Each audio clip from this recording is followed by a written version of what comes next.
যারা গায়েবানা জানাজার নামাজ পড়তে এসেছেন তাদেরকে পুলিশ হামলা করছে। তো পুলিশ হামলা করলে আপনাদের আর নামাজের দরকার নেই, আপনারা বাড়ি যেয়ে নামাজ পড়েন। আবার কেউ বলছে আমি বাইতুল মুকাররম মসজিদে নামাজ পড়তে আসছি, আমাকে ধরে নিয়ে যাচ্ছে। না, মসজিদে নামাজ পড়লে যদি পুলিশ ধরে নিয়ে যায়, আপনি মসজিদে নামাজ পড়েন না। বিশ্ববিদ্যালয়ে ছুটি দেওয়া হয়েছে, সবাই মিলে বাড়ি চলে যান, গণ্ডগোল বন্ধ করেন। এছাড়া কি বলার আছে? এই যে এত হইচই চিৎকার ঢাকায় চলতেছে, জনদুর্ভোগ হচ্ছে, এটা কিভাবে সহনীয় পর্যায়ে থাকে? মানুষ কিভাবে বাঁচবে? এই যে গণ্ডগোল দাঙ্গা হাঙ্গামা ঢাকার ভিতরে চলতেছে, এটা কিভাবে মেনে নেওয়া সম্ভব? ঢাকায় যা চলছে, আমার কথা, জানাজায় নামাজে পুলিশের হামলা, আপনারা জানাজার নামাজ পড়েন না, বাড়ি যেয়ে পড়েন। মসজিদে নামাজ পড়তে গেলে আপনাকে হামলা করা হচ্ছে, আপনি মসজিদে যান না। আপনাকে থাকতে দেওয়া হচ্ছে না ইউনিভার্সিটিতে, আপনি থাকেন না, ব্যাস মিটে গেল ঝামেলা। তাহলে আর কোনো ঝামেলা থাকলো না, জনদুর্ভোগও থাকলো না। হইচই চিৎকার আজ কতগুলো দিন, এই যে অবস্থা সাধারণ মানুষের, যারা প্রতিদিন আনে প্রতিদিন খায়, সেই জনসাধারণ যারা সাধারণ মানুষ, তারা কিভাবে উপার্জন করবে, কিভাবে খাবে? ধরে নেন আপনি নেতা, আপনার টাকা আছে, আপনি কিনে খেলেন, সবাই তো নেতা না। এর ভিতর সাধারণ মানুষের কি হবে? আর একটা জিনিস বিশেষভাবে লক্ষণীয়, এই 53 বছরের বহু গভর্নমেন্ট দেখেছি, কিন্তু আওয়ামী লীগ গভর্নমেন্টের মতো এত সুস্থ সুন্দর গভর্নমেন্ট দেখা যায়নি। এই জন্যে যে তার যে পুলিশ বাহিনী,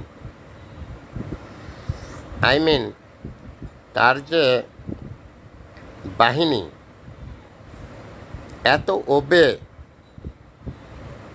সরকারের এত নিয়ন্ত্রণে, এরকম কোনোদিন দেখিনি। পুলিশকে রাষ্ট্রের বিপদমুক্ত করার জন্য, জনদুর্ভোগ কমানোর জন্য যেভাবে ব্যবহার করেছে, পুলিশ সেভাবেই ব্যবহৃত হচ্ছে। এখানে পুলিশের কিন্তু কোনো আমি সে দেখিনি। পুলিশরা একাগ্রতার সাথে কাজ করতেছে, সরকার যা বলছে পুলিশ তাই করছে। এত সুস্থ সুন্দর বাহিনী কোনো সরকারের আমলে, পুলিশ সম্পূর্ণভাবে সরকারের অধীনে এবং সরকারের কথা শুনে কাজ করে, এই পুলিশকে আমি স্যালুট জানাই। এর জন্য যে তারা অনেক ভক্ত সরকারের। তো কেউ গণ্ডগোল না করে যে যার মতো বাড়ির পথ ধরেন, স্বাভাবিক দিনগুলো ফিরে আসুক। এই গভর্নমেন্টকে টলানো এত সহজ ব্যাপার না। এই গভর্নমেন্ট টলবে না, হাজারো চিৎকার করলেও কোনো কাজ হবে না, কারণ গভর্নমেন্টের যে বাহিনী, এরা অনেক শক্তিশালী এবং সরকারি হতে অনেক হবে। এই জন্যে কারো কোনো লাভ হবে না, মাঝখানে পড়ে অনেক লোকজনের জানমালের ক্ষতি হবে, কিন্তু সরকার পরিবর্তন হবে না। এটা বুঝেছি আমি।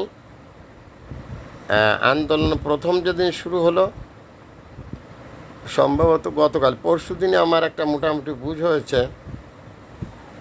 সরকারকে কেউ টলাতে পারবে না। অতএব সবাই নিজের থেকে নিজেরা সরে দাঁড়ান। হুড় হাঙ্গামা ঝুট ঝামেলা করার কোনো দরকার নেই।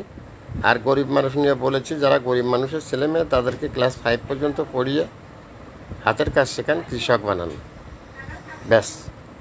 নেই কোনো ঝামেলা, নিরিবিলি থাকেন সবাই।